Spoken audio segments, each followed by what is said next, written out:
因為我班機 delay 啊，所以咧搞到我入去機場嘅 H 咧，見到一個好中意嘅 essay 咧，跟住我又跌咗錢啊！如果想知道係咩嘅話咧，就等我去到酒店開箱俾大家睇啦。今次咧我係 plan 咗5日4夜去曼谷，本身咧就諗住去到泰國都冇乜嘢好買噶啦，點知咧因為班機 delay 咗成2個鐘頭，搞到咧我未出發已經喺機場度打大佬啦。而呢個慘黑嘅故事咧，就等我去到曼谷先同你哋分享啦。翻到嚟喺曼谷嘅酒店啦，我覺得好神奇啊！第一次 H 嘅開箱片咧，竟然唔係喺屋企度拍。其實咧，我係冇預計過咧，我未上飛機就已經喺機場度失手啦。我仲癲到咧即買即開即用添啊！大家見到呢一個盒，估唔估到係咩嚟呢？今條片咧，我就會開箱我嘅戰利品啦，同大家探討一下香港機場嘅愛馬仕係咪易啲出袋呢？如果你買到袋出境有啲咩要注意呢？我仲會帶大家參觀埋全球唯一一間有 VIP 房嘅機場愛馬仕添，即刻 like、subscribe 同埋撳埋個鐘仔，我就帶佢出嚟見你啦！噔噔，我將個盒咧放入個篋度咧，放到變晒形咯。開佢出嚟先，佢就係Evelyn 嘅29 size 啦。其實咧，我一路咧都好想入手一隻 Evelyn 嘅，但係咧就硬係唔想用香港嘅甜品袋 quota 咧出佢，因為咧始終喺幾年前咧，我細個唔識嘢啦，就覺得呢個袋好似好老土咁樣喎。咁又加埋咧，以前係 walk in 可以買到噶嘛，所以就令我更加卻步。但係咧呢1-2年，我發現有好多人咧孭 Evelyn 都孭得好有型，所以咧我就開始對 mini size 同埋29咧開始有啲興趣啦。結果掙扎完咧，我就決定帶大 Evelyn 翻屋企啦。個盒入面咧其實都冇咩嘅，就係個袋嘅本身啦，同埋咧有呢個小 pouch 咧就係 Evelyn 嗰條長帶啦。咁我扣埋佢先。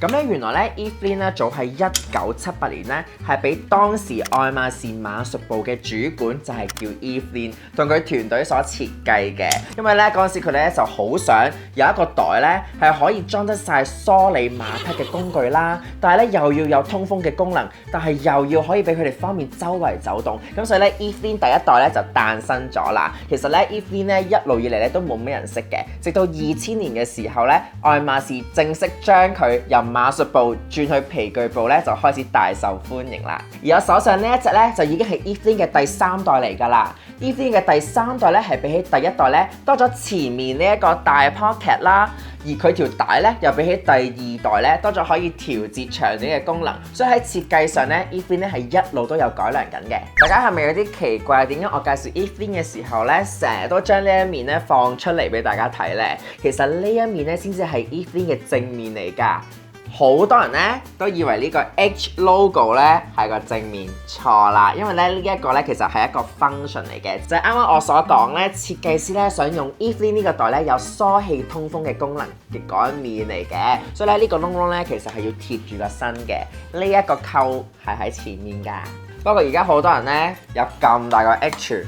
唔通唔晒出嚟咩？但我只覺得咧，其實兩邊咩咧都好睇嘅，因為咧通咗窿嘅呢一邊咧，好多人咧而家都會加內袋噶嘛。咁你襯一個唔同嘅顏色咧，就可以有一個特別啲嘅設計啦。翻到香港都會揀翻一個唔同色嘅內袋嘅。我呢一隻 Evelyn 咧就係金 combo， 金棕色配金扣啦。其實咧我本身入去嘅時候咧，我係睇中咗 display 嗰隻大象灰嘅大 Evelyn 啦。咁但係咧個 SA 就話唔得啊，今日咧就淨係得金 combo 呢一隻啦。咁我最後咧都有猶豫咗一陣，但係個 SA 就話其實咧金棕色嘅 Evelyn 咧係比起大象灰更加 sharp， 但係咧佢又會比起其他鮮色咧更加低調，因為佢始終都係金光色同埋 earth tone 啊嘛。咁我最後都決定帶佢翻嚟啦。我呢隻袋咧係普遍 Evelyn 咧都會用到嘅 TC 皮嚟嘅，咁佢好柔軟同埋好襟用啦。我呢一個 size 咧係個底29 cm， 高30 cm 嘅。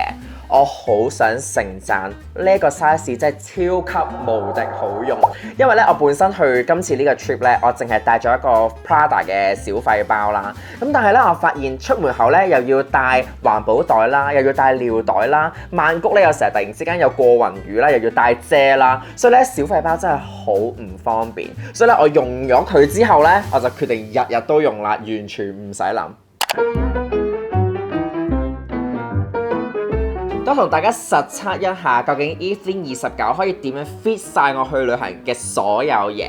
咁我就斬開前面呢一格先啦。前面呢，我就會裝啲成日都會用到嘅紙巾啊、消毒噴霧啊、我滋潤唇膏。咁然之後呢，不得之了，環保袋一個啦，相機都塞得入相機，因為要去影寫真，要去打卡 cafe。縮骨遮、passport、長銀包好緊要啊！大家一定要用長銀包，唔好再用短銀包啦。跟住 card holder 啦、尿袋、headphone， 仲有我啲旅行成日塞落去、亂塞落去嗰啲單，係咪好癲？我係冇諗過可以幾樣大嘢完全塞晒落去。最好係咩呢？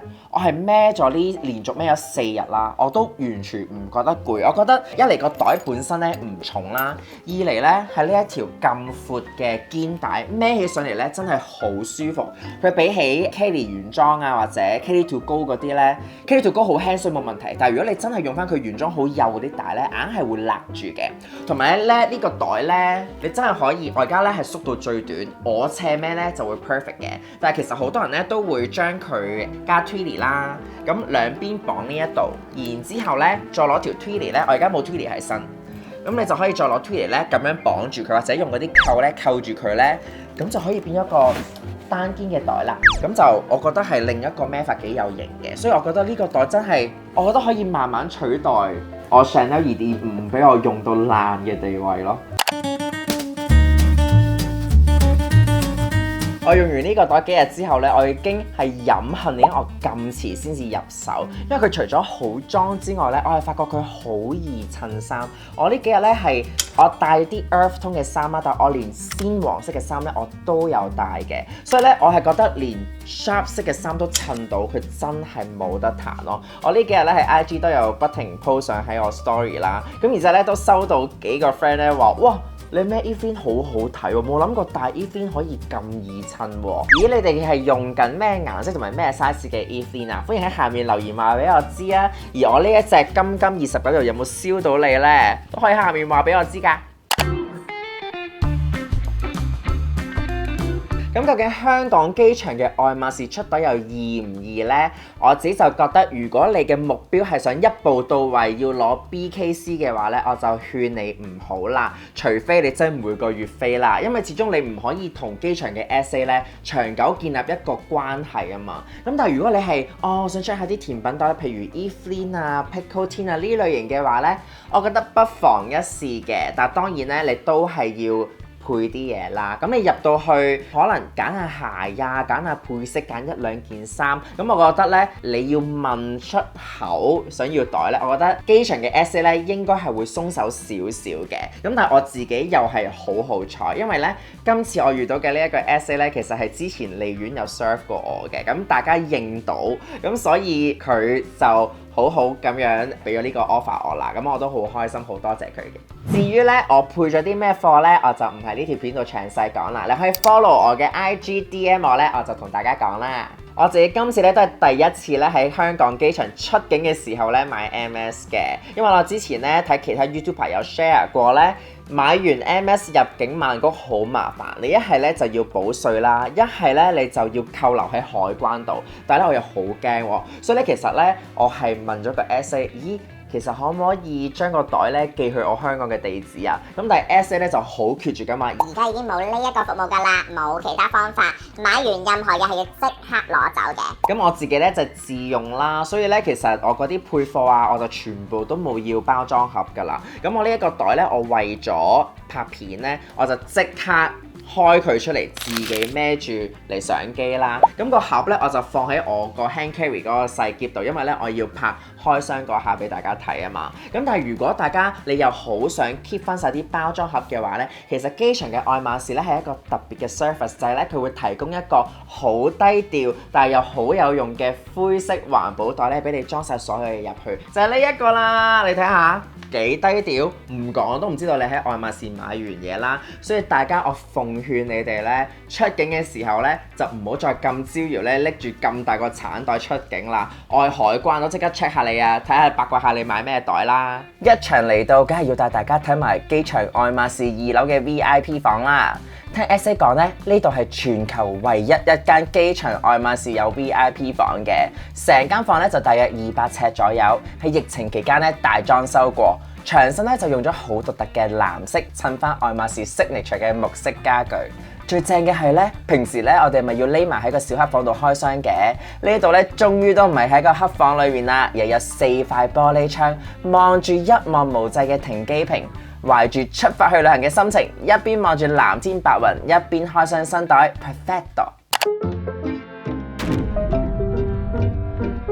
咁而家咧 Evelyn 29咧喺香港出到嘅時候咧係30,300蚊嘅，其實咧 Evelyn 16咧係大約17,000蚊左右嘅。咁我都有好奇，咦點解爭咁遠咧？咁你仔細睇嘅時候咧，其實29 size 咧即係比起16 size 咧大好多，用嘅皮係要多好多。咁我嗰陣時都有衡量過 Mini Evelyn 咧，實在裝唔到其他嘢，其實我唔需要再有任何新嘅廢包，所以最後咧我都係揀咗Evelyn 29啦。總括嚟講咧 Evelyn 29咧10分滿分，我會俾8分佢嘅，因為佢真係好易襯啦，又好方便，又好裝啦。咁嗰2分扣喺邊咧？就係咧，因為咧佢個袋，因為 TC 皮咧始終好軟熟啦。咁我咧放咗啲嘢入去之後咧，你會見到咧，其實佢個袋型咧係會有啲變形嘅，所以咧翻到香港咧，我一定要買翻個包枕同埋個內袋俾佢咧，防止佢個袋咧越用越歪啊。